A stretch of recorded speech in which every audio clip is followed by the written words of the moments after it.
Imagine करो इताची और pen एक ऐसी जगह में जहाँ से बच के निकलना इम्पॉसिबल है, और ये दोनों वहाँ से तभी निकल सकते हैं जब इनमें से कोई आपस में लड़के जीत जाए। तो कौन जीतेगा इनमें से? और सोचो अगर हम सारे ही अकात्सुकी मेंबर को इसी सिचुएशन में डालें जस्ट लाइक पबजी, तो क्या लगता है कि सबसे जीतने के चांसेस किसके होंगे? तो इसका आंसर आप लोगों को चौंका देगा, क्योंकि मैं आज रैंक करने वाला हूँ अकात्सुकी के सारे मेंबर्स को, कमजोर से लेकर सबसे ज्यादा स्ट्रॉन्ग तक। और हाँ, अगर तुम लोगों को लगता है कि नंबर 1 पे इताची होगा तो तुम लोग गलत हो। नंबर 11 पे आता है हिदान। अब ये सबसे लास्ट पर क्यों है? इसका रीजन ये खुद है। इसने खुद बोला था कि ये सबसे स्लोएस्ट बंदा है पूरे अकात्सुकी में, और अगर आईक्यू की बात करें तो वो भी सबसे कम, और गू इसी का होगा। पर हाँ, माना कि ये वीक और बेवकूफ है, पर इसका मतलब ये नहीं कि ये स्ट्रॉन्ग नहीं है। ये बंदा बेसिकली अमर है, और काकुजा के अकॉर्डिंग आज तक जितने भी बंदे उसके टीम में आए उसने सबको मार दिया, पर वो हिदान को नहीं मार पाया। अब इसके दो रीजन हो सकते हैं। पहला कि उसके ग्रुप में सिर्फ हिनाता और टेंटेन जैसे बंदे आ रहे थे, अगर इताची आता और उसको वो मार देता तो मैं मानता। और दूसरा कि हिदान सच में स्ट्रॉन्ग है। सो बेसिकली हिदान के पास एक टेक्निक है जिसमें अगर कोई फंस गया तो वो सीधा निपट जाएगा। उस टेक्निक का नाम है डेथ कंट्रोलिंग पोसेस्ड ब्लड। इसमें वो अपने ओपोनेंट की बॉडी को कंट्रोल कर लेगा और उसको कैसे भी टॉर्चर कर सकता है, पर उसके लिए उसको उसका ब्लड चाहिए होगा। फिर वो जमीन पे एक इल्यूमिनाटी जैसा साइन बनाएगा जिसे इंसिग्निया ऑफ जसीन बोलते हैं। उसके बाद वो उसके बीच में खड़ा होकर अपनी बॉडी को जो भी डैमेज देगा वो उसके ओपोनेंट को मिलेगा। पर अब तुम सोच रहोगे कि इसमें कोई गधा ही फंसेगा, पर इसी टेक्निक से उसने आसुमा को मौत की नींद सुला दिया था। अब तुम सबके दिमाग में एक सवाल और आ रहा होगा कि अगर ये अमर है तो उसको मारेंगे कैसे? तो उसको मारने के दो तरीके हैं। पहला कि इसकी बॉडी को जमीन के अंदर दफना दो, और दूसरा इसकी गर्दन को काट के किसी समुद्र फेंकाओ। 10th पे आता है काकुजा, और ये हिदान का ही पार्टनर था। ये बंदा पांचों चाक्रा नेचर्स को यूज कर सकता है। यही नहीं, ये अपने इनर हेयर्स, अब यहाँ पे वो इनर हेयर्स की बात नहीं हो रही है, मतलब ये अपनी बॉडी को स्ट्रेच कर सकता था कुछ लूफी की तरह। पर इसकी जो सबसे धांसू एबिलिटी वो ये है कि ये दूसरों के दिल चुरा सकता है, बोले तो दूसरों के हार्ट स्टील कर सकता है, और उन्हें जब मर्जी अपने फायदे के लिए यूज कर सकता है। और तो ककाशी और इसकी फाइट में हम लोगों ने ये देखा था कि इसकी ताइजुत्सु ककाशी से बेटर है, पर इस टाइम ककाशी अपने पीक में नहीं था, और वो उस वक्त इनो और चोजी को प्रोटेक्ट भी कर रहा था। और ककाशी ने खुद बोला था कि उसने उस फाइट में अपने मांग्यो के शारिंगान का यूज नहीं करा है। वैसे तो अपने काकुजा बहुत ज्यादा स्ट्रॉन्ग है, पर अगर इसकी भसड़ किसी हाई आईक्यू वाले बंदे से हो गई जैसे इताची और शिशुई, तो उसकी बुस्ती बढ़ देगा। और अगर तुम लोगों को पता ना हो तो मैं तुम्हें ये बता दूं कि काकुजा अपने प्राइम में एक मिशन के दौरान हाशिरामा से भी भिड़ गया था, पर अपने हाशिरामा ने इसकी 1 मिनट में बत्ती बना दी थी। काकुजा स्ट्रॉन्ग तो है, पर इतना भी कुछ खास नहीं, क्योंकि अपने नारुतो ने भी इसकी बत्ती बना रखी, वो भी शिपुडेन की स्टार्टिंग में, जब वो अपना सेज मोड और 9 टेल्स का चाकरा बिल्कुल भी यूज नहीं कर सकता, और उसने ये सब सिर्फ 3 शैडो क्लोन की मदद से कर दिया था। नंबर 9 पे आता है ज़ेत्सु, और यहाँ पे ब्लैक एंड व्हाइट ज़ेत्सु की बात हो रही है, और शायद मैक्सिमम लोगों को इनकी पावर के बारे में पता ही नहीं होगा, तो मैं बता देता हूँ। सो ब्लैक ज़ेत्सु ने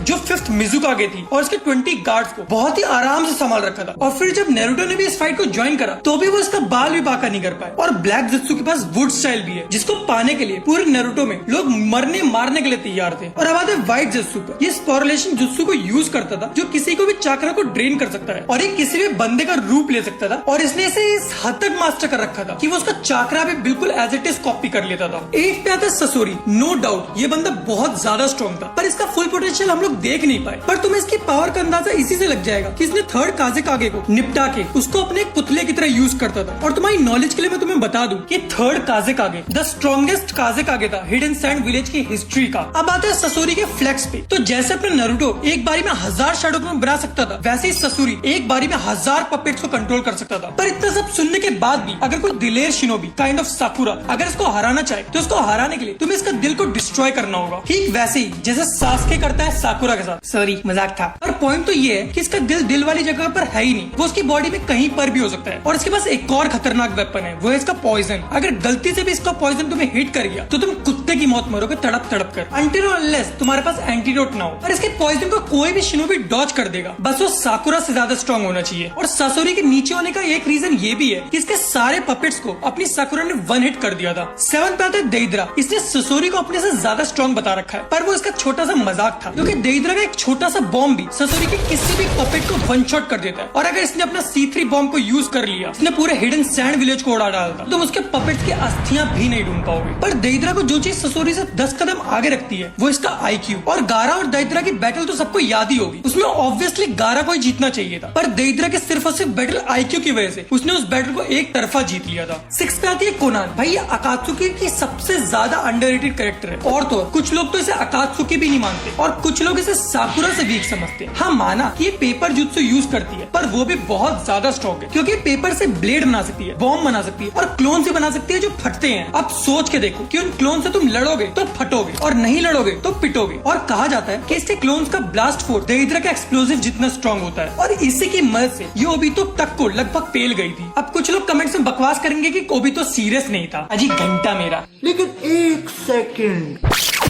भाई मोटा हो रहा है तू। नॉट दी हो रहा आपकी प्लानिंग।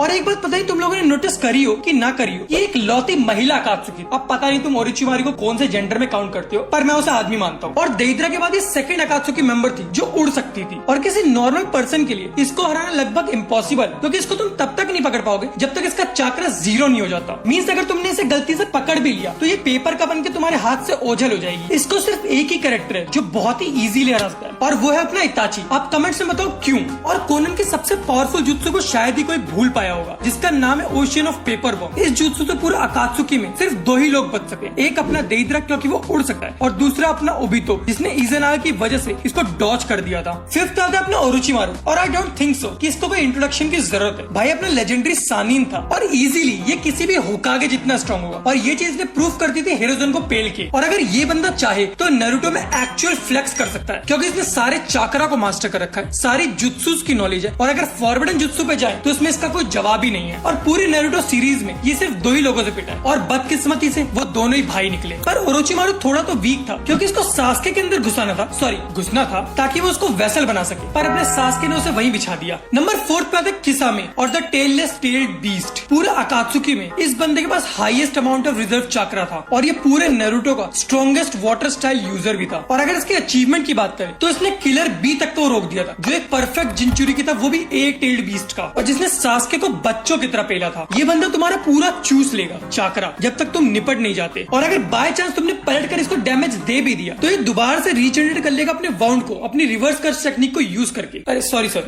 अपने चाकरा को यूज करके। अब तुम लोग सोच रहे होगे कि ये इतना स्ट्रॉन्ग था तो ये माइट गाय से कैसे हार गया। तो माइट गाय इसका एक परफेक्ट काउंटर था, और तुमको ये भी याद होगा कि माइट गाय को इसको हराने के लिए अपने 7th गेट तक को ओपन करना पड़ गया था। और हाँ, इसके पास एक स्वॉर्ड भी है जिसका नाम है समेहादा, जो सबका चाकरा चूसती फिरती है। तो इस लिस्ट में 3rd पे आता है अपना इताची उचिहा। अब बहुत लोग मुझे कमेंट सेक्शन में गाली भरने वाले हैं कि इताची को फर्स्ट पर होना चाहिए, इताची को सेकंड पर होना चाहिए, पर मानो भाई कि इताची वीक है। अब तुम लोग बोलोगे कि उस पर इतरनल मांगे को शारिंगन होता तो वो स्ट्रॉन्गेस्ट उचिहा होता, या फिर उसको बीमारी नहीं होती तो वो अपना पीक अचीव कर लेता। पर बात उसकी नहीं है, इताची वीक है और उस पर चाकरा भी बहुत कम है। हाँ मैं मानता हूँ कि इताची का आईक्यू शायद सबसे बेस्ट होगा पूरे नारुतो वर्स में। हाँ पर इताची इस लिस्ट में नंबर 3 पर क्यों है, इसमें किसी को कोई डाउट नहीं होना चाहिए, क्योंकि इताची के पास एक से बढ़कर एक एबिलिटी थी, फिर चाहे वो आमातेरासु या फिर सुकियोमी हो। और उसके सुसानो कोई कैसे ही भूल सकता है, जिसके पास 2 सबसे स्ट्रॉन्गेस्ट वेपन है पूरे नारुतो वर्स के, याता मिरर एंड तोत्सुका ब्लेड। हाँ पर एक बात तो है कि इताची जितना जीनियस और प्रोडिजी था, वो उसके बीमारी की वजह से वो लेवल को अचीव नहीं कर पाया। और बहुत लोगों के मन में डाउट होता है कि सास्के ने उसे पेल दिया, पर ऐसा नहीं है। अपने सास्के ने उसे नहीं मारा, बल्कि वो खुद उसके हाथों से मरा है। और इसके आईक्यू का लेवल तुम इसी बात से पता लगा सकते हो कि इसने अपने मरने के बाद तक की चीजों को प्लान कर रखा था।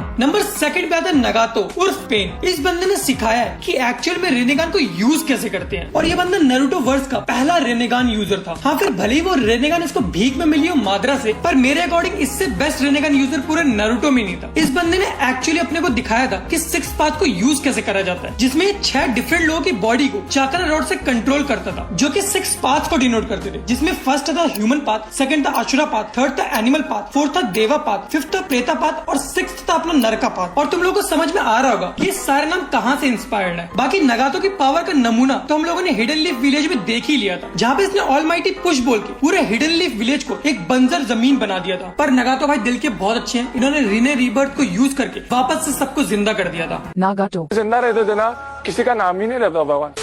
अब आते हैं नंबर 1 पे, जो है ओबितो उचिहा। अब इसमें किसी को डाउट नहीं होना चाहिए कि ये नंबर 1 पे क्यों है, क्योंकि यही वो बंदा था जिसकी वजह से नारुतो शिपुडेन बना, जिसकी वजह से 4th great Ninja war start हुई। अगर इसकी पावर की बात करें तो उसके पास था मांगेक्यू शारिंगन, और उसके फेमस टेक्निक थी कामुई, जिसको ऑलमोस्ट सभी जानते हो। तो बेसिकली कामुई एक ऐसा डायमेंशन है जहाँ पर तुम जाओगे अपनी मर्जी से, पर आओगे ओबितो की मर्जी से, और ओबितो की मर्जी के बिना वहाँ पर एक पत्ता भी नहीं हिल सकता। हाँ वो बात अलग है कि वहीं पे उसकी काकाशी ने पेटी बना दी थी। ओबितो ने कामुई को इस हद तक मास्टर कर रखा था कि जब कोई ओपोनेंट उसके ऊपर अटैक करता था तब वो उस टाइम फ्रेम के लिए उसको कमोई डायमेंशन में भेज देता है। और अगर ओबितो की फीट्स की हम लोग गिनती करने के लिए बैठे तो वो कभी खत्म ही नहीं होगी। इस बंदे ने 14 साल की उम्र में नाइनटेल बीस्ट को कंट्रोल करके हिडन लीफ विलेज की धज्जियां उड़ा दी थी। उसके बाद इसने फोर्थ ग्रेट निंजा वॉर में अकेले ही सबकी बुस्सी भर दी थी। पर इसका जो सबसे बड़ा फ्लेक्स है वो ये होगा कि इसने ककाशी से अपना डोनट बनवा लिया था जिसको नगातो ने पेल दिया था। एक छप्पड़ मार दूं।